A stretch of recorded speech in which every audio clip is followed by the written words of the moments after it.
അമരമ്പലത്ത് ജനവാസ മേഖലയിൽ കരടി ഇറങ്ങി. പൊട്ടിക്കലിൽ ക്ഷേത്രത്തിനകത്ത് കയറിയ കരടി എണ്ണ കുടിച്ച് മടങ്ങി. ജംഷീർ കുടുങ്ങിയാണ് ചേരുന്നത്. ജംഷീർ, എന്താണ് ഈ കരടിയുടെ ആക്രമണമൊക്കെ ആ ഭാഗത്ത് സ്ഥിരമായിട്ടുള്ളതാണോ?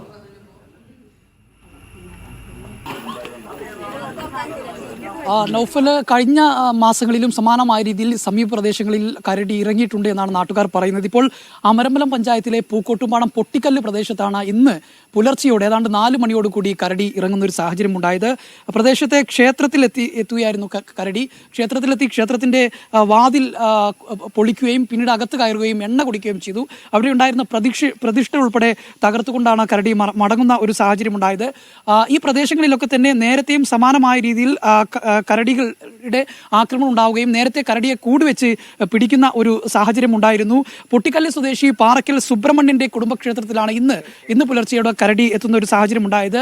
നേരത്തെ മാസങ്ങൾക്ക് മുൻപ്, അല്ലെങ്കിൽ നേരത്തെ കാട്ടാന ഉൾപ്പെടെയുള്ളവ ഇറങ്ങിയിരുന്നു. പിന്നീട് കരടി ഇറങ്ങുന്ന ഒരു സാഹചര്യം ഉണ്ടായി. ഈ സമീപത്തെ മലയിൽ നിന്നാണ് ഇങ്ങോട്ടേക്ക് കരടി ഇറങ്ങുന്നത് എന്നാണ് നാട്ടുകാർ പറയുന്നത്. അതുകൊണ്ട് തന്നെ ജനങ്ങൾ വലിയ ഭീഷണിയിലാണ്, അല്ലെങ്കിൽ ഭീതിയിലാണ് നിലവിലുള്ളത്. ഈ കരടിയുടെ ആക്രമണം ഉണ്ടാകുമോ എന്നൊരു ഭയപ്പാടും ആളുകളെ സംബന്ധിച്ചിടത്തോളം ഉണ്ട്. അതുകൊണ്ട് തന്നെ ഈ കരടിയെ പിടികൂടാനോ അല്ലെങ്കിൽ കരടി ഇറങ്ങുന്നതിനെതിരെ നടപടി സ്വീകരിക്കാനോ അധികൃതരുടെ ഭാഗത്തു നിന്ന് ഒരു കൃത്യമായൊരു നടപടി ഉണ്ടാകണം എന്നുള്ള ആവശ്യമാണ് നാട്ടുകാർ ഉന്നയിക്കുന്നത്. പല ഘട്ടങ്ങളിലും ഇത്തരത്തിൽ കരടി ഇറങ്ങുന്ന ഒരു സാഹചര്യം ഉണ്ടാകുന്നു എന്ന് കൂടി നാട്ടുകാർ പറയുന്നുണ്ട്. നൗഫൽ.